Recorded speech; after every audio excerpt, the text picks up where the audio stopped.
Hello மக்களே, welcome back to my channel Shiyajan. இன்றைக்கி நம்ம சேனலில் எதை பற்றி பார்க்க போகிறோம் அப்படின்னா, வெக்கேஷன் டைமில் வந்திருந்தோம் பார்த்தீங்களா ஊருக்கு. அப்போ மும்பையெல்லாம் போகணும் அப்படின்னு சொல்லிட்டு ரீல்ஸ்லலாம் நான் நிறைய ஷேர் பண்ணியிருப்பேன். என் சேனல்ஸை தொடர்ந்து பார்க்குறவங்களுக்கு தெரியும் எங்கே போயிருக்கேன், என்னென்ன பண்ணுறேன் அப்படின்றத ஸோ அப்போ போன விலாகு தான் மக்கள் இப்போ எடிட் பண்ணி போடுறேன். நேரமே இல்லை. துபாய் வந்ததுக்கப்புறம் 2-3 மாதம் ஆயிடுச்சு பார்த்துக்கோங்க. எடிட் பண்ணி போடுறதுக்கு நேரம் இல்லை.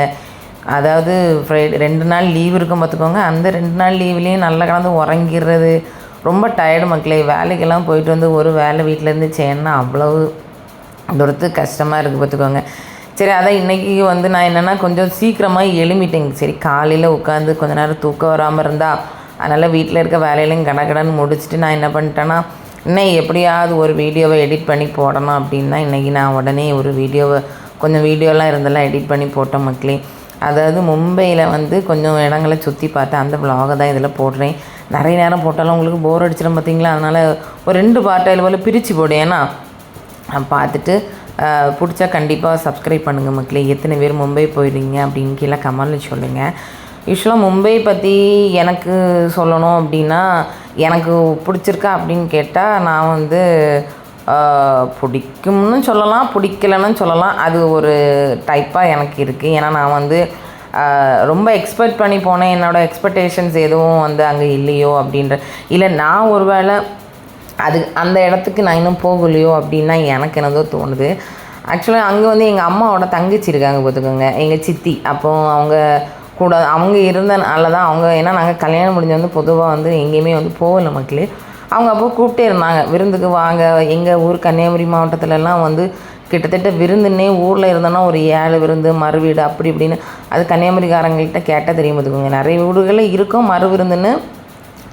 பொதுவாக நாங்கள் கல்யாணம் முடிஞ்சு சிஜோ ஒரு 3 நாளையிலே துபாய் கிளம்பிட்டாங்க. அப்போ தான் அந்த ஒரு கம்பெனி ஜாயின் பண்ணாங்களா, அதனால் சீக்கிரம் வந்துட்டோம்.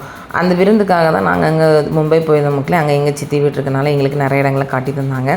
ஒரு 3 நாள் லீவில் என்னென்ன கவர் பண்ண முடியுமோ அதான் கவர் பண்ண முடிஞ்சிச்சு. இப்போ நாங்கள் எங்கே எங்கள் சித்தி இருக்க வீட்டிலேருந்து இந்த மும்பை கேட் இருக்கலாம், ஏதோ ஒரு கேட்டுங்க. அந்த கேட்டை கிட்ட பார்த்துட்டு அப்புறம் கடலுக்குள்ளாடி போய் ஏதோ ஒரு கோயில் இருக்குது. அந்த கோயில் பேரை மறந்துட்டேன்.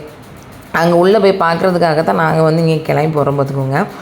ஆனால் மும்பையெல்லாம் நம்ம போனோம், சுற்றி பார்க்க போகிறோம்னா அட்லீஸ்ட் நம்ம ஒரு 2 to 3 வீக்ஸ் நம்ம அங்கே போய் உட்காந்து ஸ்டே பண்ணி தான் நம்ம போக முடியும். ஒரே நாளில் எல்லாத்தையும் கவர் பண்ண முடியுமான்னு கேட்டால் முடியாது. ஏன்னா ரொம்ப நிறைய மக்கள் இருக்காங்க. நான் சென்னையில் இருக்கிறத வச்சு பார்த்துட்டு சென்னையில் தான் ஊரில் இருக்கோம் ஃபுல்லாக கிடக்கா அப்படின்னு நான் நினச்சிட்டு இருந்தேன். ஆனால் அதையும் தாண்டி இங்கே எப்பா ட்ரெயினை பார்த்தா ட்ரெயினில் கூட்டம், பஸ்ஸை பார்த்தா பஸ்ஸில் கூட்டம், ஊருப்பட்ட கூட்டம் மக்களே, டிராஃபிக்கு. பட் யூஸ்வலாக எனக்கு ட்ரெயின் ஜேர்னி பிடிக்காது மக்களே. நான் எனக்கு ட்ரெயினாலே பிடிக்காது. ஏன்னா ட்ரெயினை பார்க்கும்போது ஒரு மாதிரி அட்டைப்பூச்சி மாதிரி இருக்கும்ல, அதனால் எனக்கு ட்ரெயின் அது பிடிக்காது. அப்புறம் ஆனால் எங்கே போனாலும் நம்ம மும்பையை பொறுத்த வரைக்கும் நம்ம ட்ரெயின் தான் ஈஸியாக இருக்கும், அவங்களுக்கு கம்ஃபர்டபுளாக இருக்கும் போகிறதுக்கெல்லாம். எங்கள் தங்கச்சியெல்லாம் ஐயோ புகுந்து போடுது. நமக்கு தான் பார்க்குறதுக்கு பயமாக இருக்குது. அது ஓடுற ட்ரெயினில் ஏறுற மாதிரி ஏறுறா, தாவுற மாதிரி தாவுற, நமக்கு தான் பார்க்குறது கஷ்டமாக இருக்குது. எனிவே வாங்க மக்களே, நம்ம ஒரு ட்ரெயினை பிடிச்சி அதுக்கப்புறம் பஸ்ஸை பிடிச்சி, இங்கே பாருங்கள் டிராஃபிக்கை பாருங்கள், டிராஃபிக்லலாம் புகுந்து போகிறாங்க பிடிச்சி. அதுக்கப்புறம் தான் அந்த பிளேஸில் கிட்டத்தட்ட இது எங்கே இருக்குன்னா, தாஜ் ஹோட்டல் மும்பை இருக்குது பார்த்திங்களா, அந்த வழிக்கு போகிற வழி தான். ஆனால் ஸ்ட்ரீட்டு அங்கே இருக்க இந்த இடம்லாம் நீங்கள் பாருங்களேன் எப்படி இருக்குன்னு, அதெல்லாம் தாண்டி தான் நம்ம போகிற மாதிரி இருக்கும். ஸோ இந்த வழி தான் நம்ம போகிற வழி. பாருங்கள் எவ்வளோ கூட்டம், எவ்வளோ டிராஃபிக்கெல்லாம் இருக்குதுன்னு பாருங்கள். அந்த தாஜ் ஹோட்டல்லேருந்து அதுக்கப்புறம் அந்த கடலுக்குள்ளே போய் தான் நம்ம ஒரு பிளேஸை நம்ம பார்க்க போகிறோம். சரியா, அந்த இதை நான் கவர் பண்ணியிருக்கேன். நீங்கள் பார்த்துட்டே வாங்க நமக்குலே.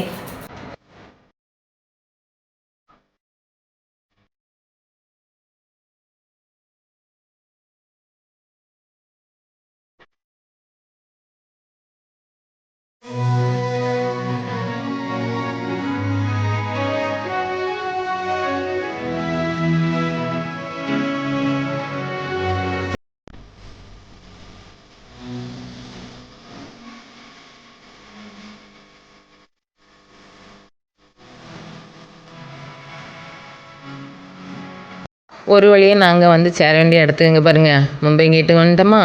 அதுக்கப்புறம் அங்கே இருந்து வந்து டிக்கெட் எடுத்து நம்ம வந்து போனோம் பார்த்துக்கோங்க. அந்த கடலுக்குள்ளே உள்ளாடி போய் அதுலேருந்து ட்ராவல் பண்ணி போகிறதுக்கு கிட்டத்தட்ட ஒரு 1.5 hour கிட்ட ஆகும் பார்த்துக்க. அதுலேருந்து ட்ராவல் பண்ணி உள்ளே போன இந்த இடத்துல இருந்து தான் பார்த்துக்கோங்க. அது வந்து ஒரு ஆளுக்கு வந்து 500 ரூபா பார்த்துக்கோங்க. நம்ம அந்த கடலுக்குள்ளே போய் பார்க்குறதுக்கு 500 ரூபாய்க்கு ஒர்த்தா அப்படின்னு கேட்டால் ஓகே. ஒரு டைம் வந்து நம்ம வந்து பாரபட்சம் பார்க்காம நம்ம வந்து போகலாம் மக்களே. சும்மா போயெல்லாம் பார்க்கணும்னு கேட்டால் கண்டிப்பாக வாழ்க்கை வெறுத்துடுவோம். அந்த கடலுக்குள்ளாடி போகிற அந்த இது பிடிச்சிருக்கு. ஏன்னா நான் ஃபஸ்ட் டைம் வந்து அவ்வளோ லாங் வந்து அந்த கடலில் வந்து அந்த ஷிப்பில் வந்து நான் ட்ராவல் பண்ணேன். எனக்கு பொதுவாக அது ரொம்ப பயம். ஆக்சுவலி இந்த தண்ணியில் போய் கடலுக்குள்ளே போய் அதை பார்க்குறன்றது பயம். ஆனால் அது வந்து ஓகே. சித்தி நிறைய பேர் இருந்தாங்களா, அவங்க கூடலாம் நம்ம போகும்போது ஹாப்பியாக இருந்தாங்க. பாருங்கள், இதுதான் மக்களே தாஜ் ஹோட்டல். ஸோ ரிட்டன் வரும்போது நான் வீடியோ எடுத்துருக்கோங்க. அதையும் நான் கவர் கண்டிப்பாக நான் பண்ணுறேன். இங்கேருந்து பார்க்கும்போது இப்போ நாங்கள் வந்து எப்படின்னா மத்தியானம் போகிற பார்த்துக்கோங்க. எப்படி எங்கள் சித்தி சொன்னாங்க, நம்ம இங்கே ரிட்டன் அதெல்லாம் சுற்றி முடிச்சுட்டு வரும்போது சாயங்காலம் ஆயிரும். சாயங்காலம் இங்கே பாரு எவ்வளோ கூட்டம் இருக்கும். அது வந்து நம்ம வந்து வீடியோ எடுக்கலாம் அப்படின்னு எல்லாமே சுற்றி சொல்லிகிட்டு இருந்தாங்க. பாருங்கள், ரொம்ப அழகாக இருந்து அதான் நான் சொன்னல மக்களே, ஒரு சிலதை நமக்கு வந்து பார்க்க நல்லா இருக்க மாதிரி இருக்கும். அதான் என்னென்னா கொஞ்சம் மக்கள் தொகை ரொம்ப அதிகமாக இருந்தது, கொஞ்சம் கூட்டமாக இருந்தது. அப்புறம் போகிற நேரத்தில் வந்து சரி எதனா அந்த உங்களுக்கு தெரியும்ல, நமக்கு சும்மாவே ஒரு இடத்துக்கு போனால் பசிச்சிடும். வீட்டில் இருந்தால் பசிக்காது, சும்மா எங்கேயாவது போனால் தான் பசிக்குன்னு சொல்லிட்டு அதுக்கு பக்கத்துலேயே நிறைய கடையெல்லாம் போட்டு வச்சுருக்காங்க பார்த்துங்க. சும்மா இந்த பாப்கார்னும் அதுக்கப்புறம் இந்த பொரி இதெல்லாம் வச்சுருந்தாங்க. பாப்கார்னும் பொரி 2 ஒன்று தானோ, ஓகே. அதுக்கப்புறம் என்னது 2-3 திங்ஸ் எல்லாம் நாங்கள் வாங்கினோம். என் ஃப்ரெண்டு ஒருத்தவங்க சொன்னாங்க, நீங்கள் மும்பை போனீங்கன்னா மும்பையில் இருக்க லோக்கல் ஃபுட்டெல்லாம் ட்ரை பண்ணி பாருங்கள், பிடிக்கும் அப்படின்னாங்க. ஓகே, எனக்கு கொஞ்சம் ஒரு சிலது பிடிச்சிருந்து, ஒரு சிலது பிடிக்கல அப்படின்ற மாதிரி இருந்தது. ஒருத்தவங்களோட பர்சனல் சாய்ஸ் மக்களே. அப்புறம் வந்து செக்கிங்கு இதெல்லாம் தாண்டி தான் நம்ம போனோம். போட்டிருக்காங்க பாருங்கள், welcome to gate of India அப்படின்னு. இது எங்கள் 4 பேருக்கான டிக்கெட் நாங்கள் எடுத்துகிட்டு அதுக்கப்புறம் நாங்கள் வந்து உள்ளடி போனோம். செக்கிங் எல்லாம் முடிச்சுட்டு நல்லா இருந்த மக்களே. ஓகே, எனக்கு இந்த போர்ஷன்ஸ் வந்து பிடிச்சிருந்து. அப்புறம் அங்கே வந்து நிறைய வந்து ஃபோட்டோலாம் இருப்பாங்களா, அந்த கேட் வே முன்னாடி நின்று ஃபோட்டோ எடுக்கிறதுக்கு. பார்த்திங்களா, இந்த இடத்துக்கு தான் நம்ம இதில் தான் நம்ம போகிறோம். ஒவ்வொரு போட்லேயும் வந்து இப்படி உள்ளே நம்ம போய் நம்ம உட்காந்துக்கணும். ஸோ நாங்கள் போய் உட்காந்துட்டோம். நல்ல டயர்டாகிட்டோம். ஏன்னா கண்டினியூஸாக ட்ராவல் அப்படி இப்படின்றனால ரொம்ப டயர்டாக இருந்தது. ஆனால் எனிவே நம்ம சரி ஊருக்கு போனால் பொதுவாக ரெஸ்ட் எடுக்கலான்னு இருப்போம். ஆனால் இங்கேருந்தே வந்து ஷெடியூலை வச்சுட்டு போயிருந்தோம், இங்கே அங்கே போயிடணும், இங்கே போயிடணும் அப்படின்ட்டு. எனிவே அடுத்த வீடியோவில் வந்து நான் வந்து இதுக்கு உள்ளாடி, ஏன்னா வீடியோ அப்புறம் ரொம்ப லென்த்தாக போயிடும் மக்களே. அதுக்கப்புறம் உள்ளாடி வந்து நம்ம போகிறது அந்த ஷிப்பில் என்னென்ன நான் நிறைய பெரிய பெரிய ஷிப்பெல்லாம் நான் பக்கத்தில் ரொம்ப பக்கத்தில் வந்து பார்த்தேன் மக்களே. அதெல்லாம் பாருங்கள் எவ்வளோ பேர் அப்படின்ட்டு பாருங்களேன். அன்றைக்கி வந்து எங்களை வந்து அலோவ் பண்ணாங்களாம். அதுக்கு முந்தின வாரம் தான் அங்கே வந்து நிறைய பெரிய பெரிய அலையெல்லாம் இருந்ததுன்னா இங்கே வந்து அலோவ் பண்ண மாட்டாங்களாம். ஸோ கொஞ்சம் ஸ்பீடு போட்டும் இருக்குது மக்களே. அது கொஞ்சம் ஸ்பீடாக போகிறது. இது அப்படி இல்லை. கிட்டத்தட்ட நாங்கள் ஒரு 70 பேர்கிட்ட ஒரு போட்டில் இருந்தோம் பார்த்துக்கோங்க. நல்ல பெரிய போட்டு 70 பேர்கிட்ட இருந்தோம். கம்ஃபர்டபுளாக தான் இருந்தது. எனிவே உள்ளாடி போகிற வீடியோவை வந்து நான் வந்து பார்ட் 2ல் அப்லோட் பண்ணுறேன். சரியா மக்களே? இப்போ வந்து எங்கள் போட்டு வந்து கிளம்பிடுச்சு. எனிவே நீங்களும் ஒரு லைக் பண்ணி சப்ஸ்கிரைப் பண்ணுங்கள். அடுத்த பார்ட்டில் வந்து நாங்கள் ஒரு 2-3 நாளையில் நான் அப்லோட் பண்ணுறேன். சரியா மக்களே? பாய் பாய்.